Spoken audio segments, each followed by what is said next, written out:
Bueno, mi nombre es Guillermo Ricardo Carro.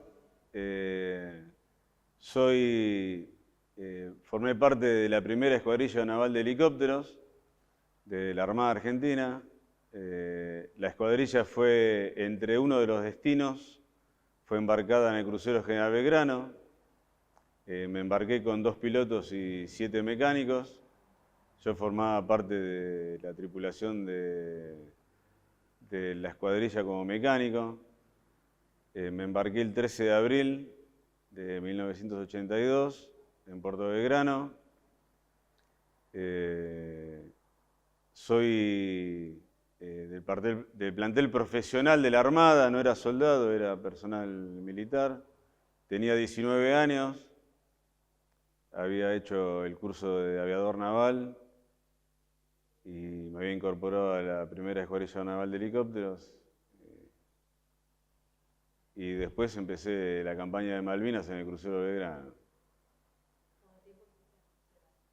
Estuve en la toma de las islas, me embarqué en el portaaviones. El portaaviones regresó, todo lo que era aviación naval desembarcaba y después hubo una redistribución de las naves en los buques y el personal y fui al crucero Belgrano. Y ahí estuve del 13 de abril al 2 de mayo, el día que nos hundieron. Más o menos 19 días. Imagen tengo miles de imágenes. Secuencias, desde el primer minuto o del primer segundo al último.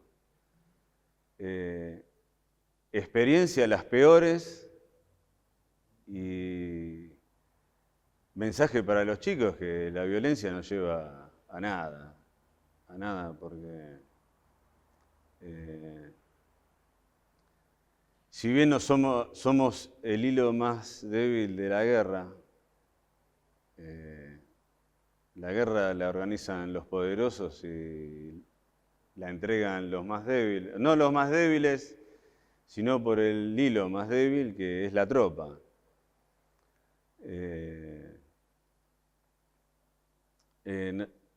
Para nosotros no lleva a nada, quizás para los poderosos sí, tiene un significado, pero para nosotros volvés lleno de dolor, mal volvés. Mucha tristeza, mucho rencor, mucho odio, una cantidad de sentimientos, por más que digan, es una frase hecha, sentimientos encontrados, pero vos sentís odio, amor al mismo tiempo, sentís esa sensación de lealtad al compañero.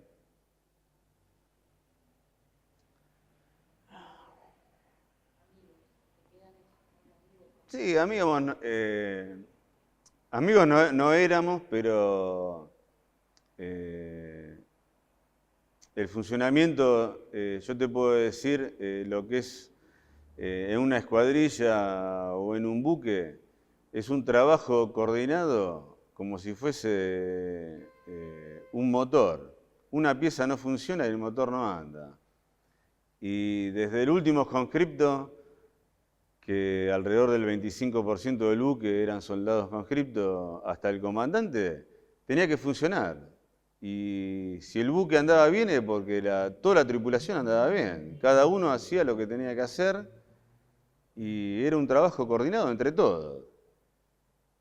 Desde el comandante que daba las órdenes al tipo que cargaba las municiones en un cañón. Pasando por el funcionamiento del barco, comunicaciones, maquinaria, todo lo que tiene que ver el funcionamiento de un barco que es muy complejo.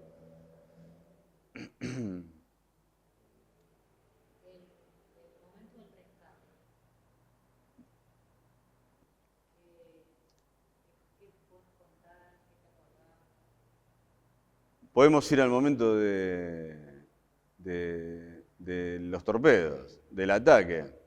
Yo te lo iba a preguntar, pero quería ver si vos tenías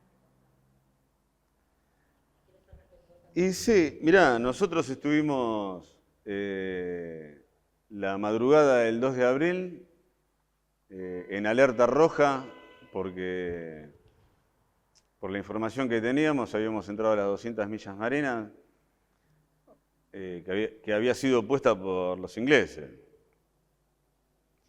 A las 10 de la mañana se sale de la zona, nosotros íbamos con dos destructores, el destructor Piedrabuena y el Buchar.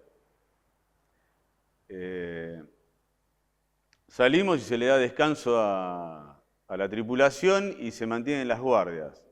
Las guardias que eran de 4 horas por 8 de descanso.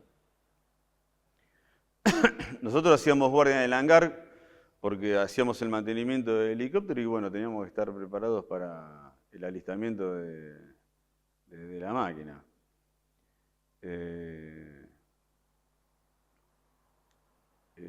Fuimos a rancho, que era la comida del mediodía. Fui a descansar y me desperté con la explosión de uno de los torpedos. Se corta la luz en forma inmediata.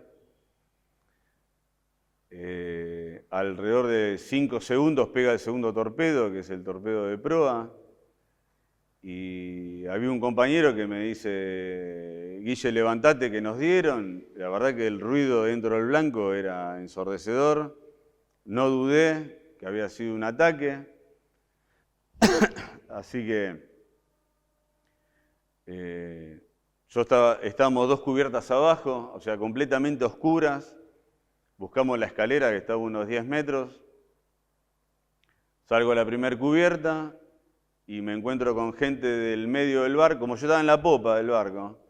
O sea, esa era la última escalera que había de popa. O sea, que toda la gente venía quemada, ahogada, del medio del barco. Salgo a cubierta y el buque ya estaba escorado. Vamos a la balsa que nos correspondía, o sea, estaba designada cada 20 personas, cada balsa, y debido a la cantidad de zafarranchos de abandono que habíamos hecho, cada uno sabía por qué escalera tenía que salir, por qué tambucho tenía que salir. Bueno, desenganchamos la balsa, que es esto, que estaba en las balsas de las torres de popa, las torres de cañón de 6 pulgadas de popa, que no se ve en el cuadro. ¿Hay una foto por acá? No, no hay. Las desenganchamos, las bajamos. Esta balsa tiene una soga que sale de adentro. Cuando se levanta y se tira al agua, la soga se tensa y percute unas garrafas que son estas. Estas 2 garrafas vienen acá adentro, son las que inflan la balsa, que son para 20 personas. Una vez con la balsa en el agua, el tema era que había un mar 7, había olas de 10 metros de altura, o sea, toda una complicación para el desembarco. Saltó uno de los oficiales, tenemos 2 oficiales en la balsa, saltó uno de los oficiales para poder recibir a los heridos. Saltó un cabo para ayudarlo y tiramos a los 3 heridos que teníamos, que eran heridos de quemaduras, y después hicimos el abandono del resto, o sea, tratando de apuntarle a la balsa según donde te la dejaba la ola, ¿no? Y bueno, saltamos al techo. Una vez al techo había que esperar que el hombre entre por las escotillas, que se ubique sobre el costado y saltaba el otro. Y bueno, y después a la deriva en el mar, cortamos la soga que nos aferraba al buque. Las primeras olas nos aplastó el techo de la balsa se inundó completamente, tuvimos que achicar, estábamos realmente con mucho frío, todos descompuestos porque era una licuadora ahí, una balsa en medio del temporal, descompuesto del estómago, y bueno, a la deriva yo alrededor de 36 horas estuve.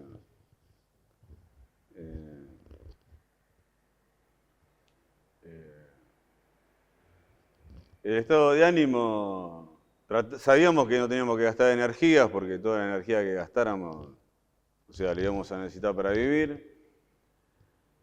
Pero cuando escuchamos al primer avión que nos avistó, que fue un avión de la Escuadrilla de Exploración de la Armada Argentina, un avión Neptune, cuando nos avistó, ya el estado de ánimo ya cambió, sabíamos que en algún momento iban a venir buques a rescatarnos.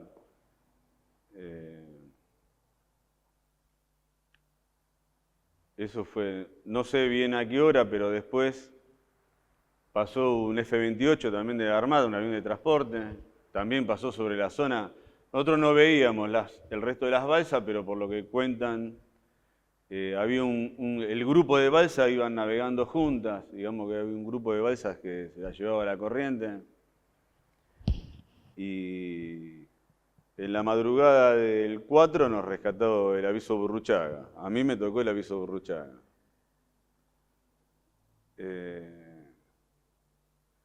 Bueno, también fue otra odisea el rescate porque el buque tenía una red al costado y nosotros saltábamos de a dos directamente a la cubierta porque las olas subían a la altura de la cubierta.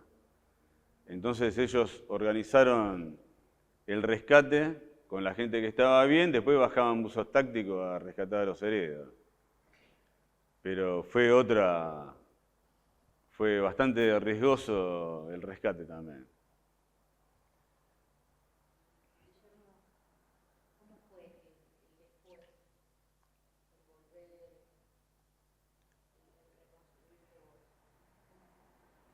Bueno, yo estaba en servicio, yo me tenía que incorporar a la escuadrilla. Yo cuando volví, cuando nos rescataron,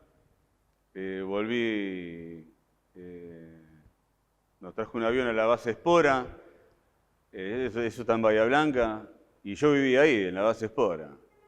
Pero la gente del barco era de Puerto Belgrano, o sea, había micros, se queda a 30 kilómetros.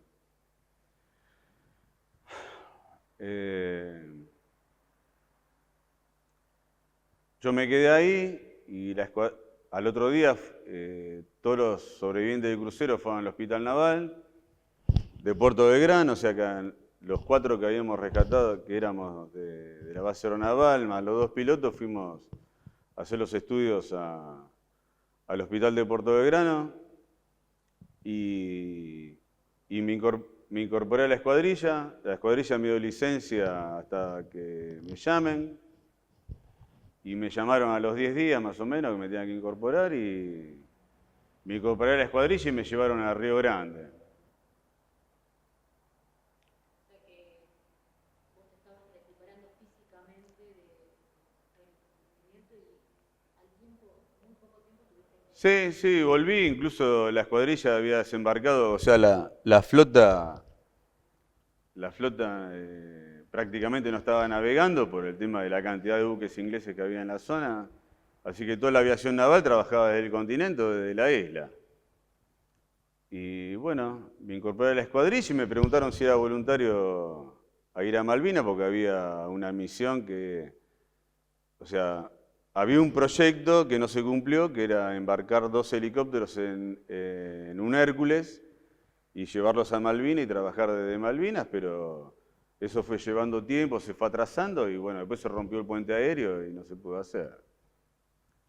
Y bueno, lo que no tenía antes de ir lo tuve después, que fue miedo. Después del crucero yo no quería saber la verdad. No quería. No, realmente tomé conciencia de lo que es la guerra y la destrucción que tiene por ver a mis pares en la situación que estaban, ¿no? Porque yo tuve la suerte de no salir lastimado, pero al lado mío, bueno, hubo gente muy mal.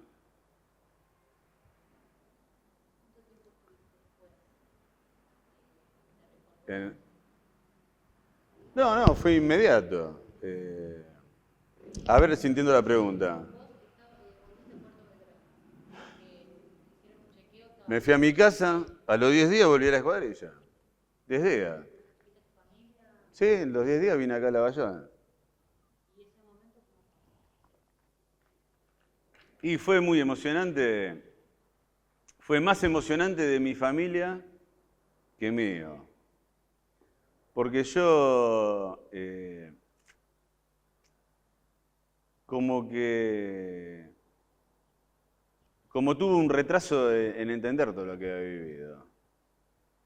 Mi familia muy emocionada, muy triste, mis padres mal. Quizás yo no tenía conciencia de la dimensión donde estaba. Me llevó bastante tiempo tomar conciencia. Hoy estamos muy nostálgicos, ¿viste? Emocionados por todo lo que vivimos. Pero en ese momento yo tenía 19 años, cumplí 20 durante la guerra y no tomaba conciencia de la dimensión. O sea, me doy cuenta ahora de eso, no en el momento. Y bueno, al principio estaba muy, digamos, muy duro de lo sentimental, digamos, ¿no? Y bueno, después el tiempo te va relajando, te va acompañando.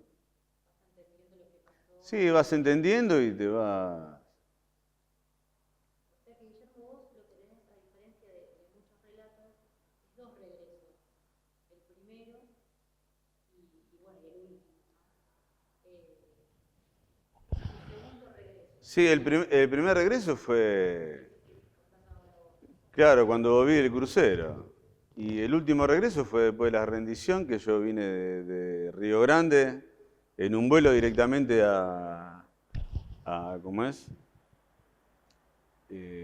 Al aeroparque, y yo vine con mi ropa de vuelo, que es la ropa directamente con la bolsa de equipo al hombro y todo mi equipo de vuelo, pidiendo que me lleven, porque no teníamos plata nosotros, pidiendo en los colegios, ¿me llevas que venga?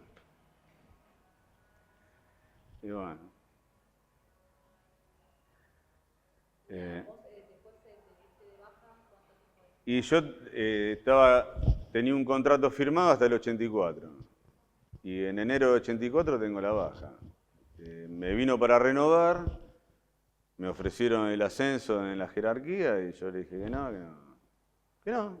Como era un papel, puse no, firmé que no y cuando el 31, o sea, el 1 de enero se vencía y me fui. La etapa de la desmovilización, ¿cómo la ves? Eh, Eras consciente, o sea, no, sí, mal, ¿viste? Porque uno aunque lleva Malvinas todos los días, todos los días, no hay un día que uno no lleva Malvinas con uno. En esa época esperaba el 2 de abril para que den un documental como para que la gente conozca, que vea que existimos. Y llegaba el 2 de abril y nada en la televisión, nada. Y bueno, de a poquito se fue, no sé si malvinizando, sino tomando conciencia de nuestra propia gente, ¿no? Yo creo que fue más por lucha nuestra que por decisiones de los políticos, de los medios de comunicación. Fue porque estamos, porque jodemos, porque molestamos. Entonces, si molestamos, por ahí nos dan un abrazo y hoy se ve que estamos con ustedes. ¿Viste? No queremos nada. Pero bueno. Guillermo, tengo una pregunta. Sí.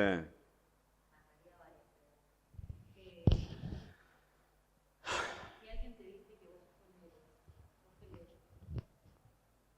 Yo te digo, Guillermo, para mí sos un héroe.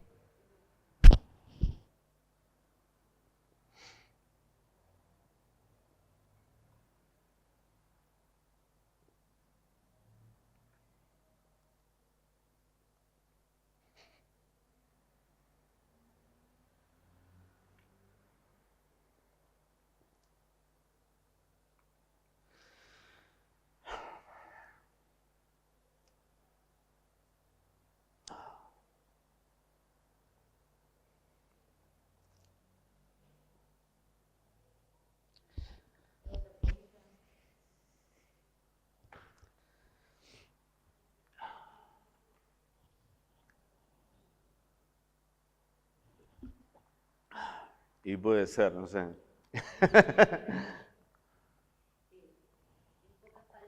Quizás nosotros, perdona que te interrumpa,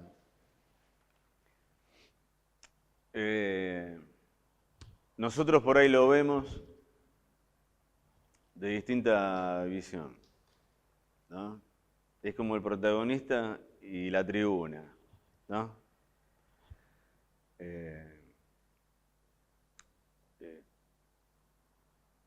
¿Cómo te puedo explicar? Quizás nosotros cumplimos con lo que debíamos hacer con los medios que tuvimos.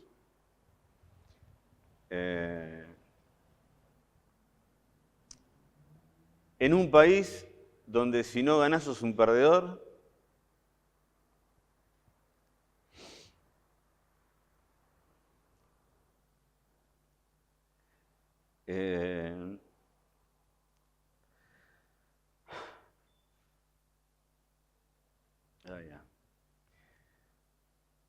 tenés razón. No sé si me explico.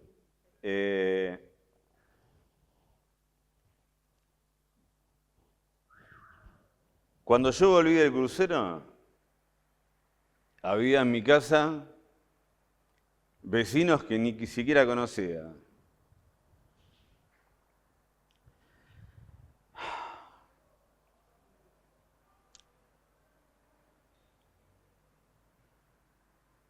Pará porque te lo quiero decir sin emocionarme. Pero te imaginas lo que te voy a decir. Cuando volví con la guerra terminada,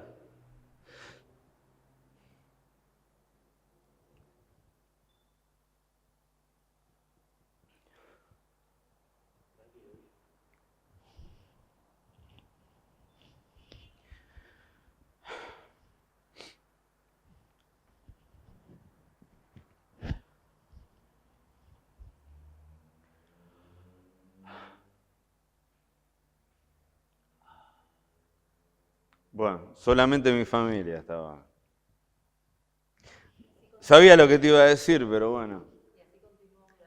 Fue muchísimo tiempo. No, incluso hoy hay mucha más gente que te reconoce, que decía, loco, pero vos, viste.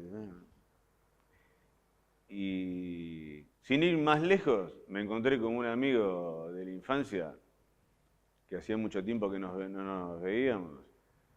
Y bueno, él había sido soldado, se había ido de baja un tiempo antes de Malvinas, militante político, ¿viste? Y él siempre, sí, pero vos estabas en carrera y lo que vos viviste estaba bien. Digo, no sé si está bien, le digo. Yo estaba en carrera y hice lo que tenía que hacer. Sí, porque vos eras militar y... Sí, está bien, pero cuando apuntaron los torpedos al crucero, nos dijeron, vamos a separar a todos los soldados, los ponemos acá, y todos los que son de carrera los vamos a matar. El torpedo fue y mató soldados, cabos, oficiales, civiles. Dos civiles murieron en el crucero, que eran los dos bufeteros. Todavía hay gente que realmente... yo creo que pasa más por ser protagonista que por otra cosa, por querer... y la verdad que vos, hablando con los veteranos, te digo porque yo conozco a esta gente. Nadie quiere ser protagonista de nada, sino que si estamos todos acá, este es nuestro lugar. Y en ese asado que vos compartiste, charlamos de nuestras cosas, aunque no son cosas de otro mundo, ni somos científicos. Ahí tenés muchachos que son abogados, muchachos que son albañiles, casi todos somos porteros de escuela, pero te quiero decir la variedad de educación que hay. Pero es nuestro lugar, y hablamos nuestras cosas, y a vos ves ahí no hay mujeres, no hay esposas, no hay hijos, somos nosotros. Y este es el caso que, bueno, ustedes han venido a trabajar y han compartido la mesa con nosotros y se dieron cuenta que hablamos, nos reímos, nos divertimos, miramos el partido de rugby de hoy, pero es nuestro tiempo y nuestro espacio. Y porque ustedes desde la amistad Y no somos amigos, ¿eh? Pero, claro, Ustedes desde el amor reconstruyen y resisten de otra manera. Es lo que nosotros pudimos ver hoy. para que yo pueda, lo que hablábamos hoy del trabajo en equipo, del espíritu de buque, para que eso funcione tiene que haber lealtad. Y la lealtad es decirte, yo te estoy cubriendo y te estoy cubriendo. Porque si yo no te cubro, te matan a vos y me matan a mí. Entonces, esa confianza que había entre un compañero y otro, eso no lo ves en ningún lado. Y lo que pasó en el frente de batalla, en el frente de combate o en un buque, se vive acá. Acá vas a ver, hoy es un caso que, bueno, había gente, nos portamos bien, ¿viste? Pero a veces discutimos, pero cuando salimos somos los mismos. O sea, nadie sale de acá enojado con el otro si no lo terminamos de charlar. Aunque una discusión estúpida, ¿eh? Quizás por un River Boca o por... Pero el compañerismo y la lealtad es algo que se vive ahí y yo no lo viví en ningún trabajo que tuve. Para ir cerrando, ¿cómo qué le dirías a los adolescentes que son los que van a ver? ¿Qué es Malvinas? ¿Es un tipo que significó o qué es Malvinas hoy para vos?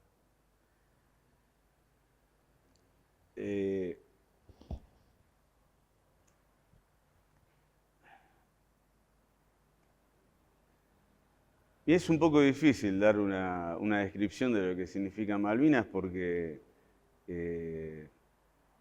es como el amor.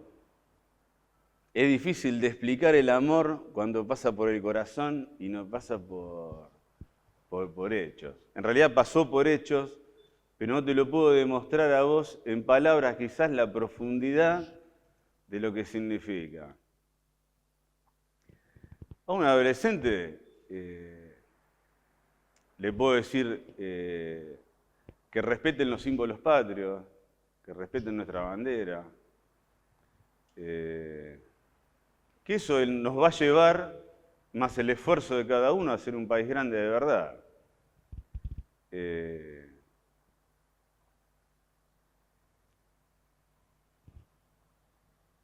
No sé con qué otras palabras te puedo explicar. Empezás con un adolescente que ningún tipo de violencia, de lo que hoy te dije, lleva nada, pero hoy es la sociedad que se maneja así, se maneja reaccionaria, ante una opinión en vez de opinar reaccionás.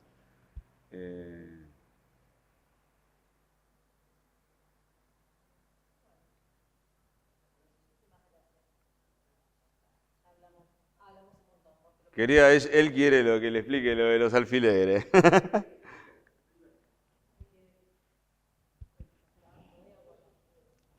es que Walter, él había Claro, anotado la frase, que caer en el agua del Atlántico es como caer en una pileta de alfileres. sí. Vos solés decir esa frase. Bueno, esa frase está...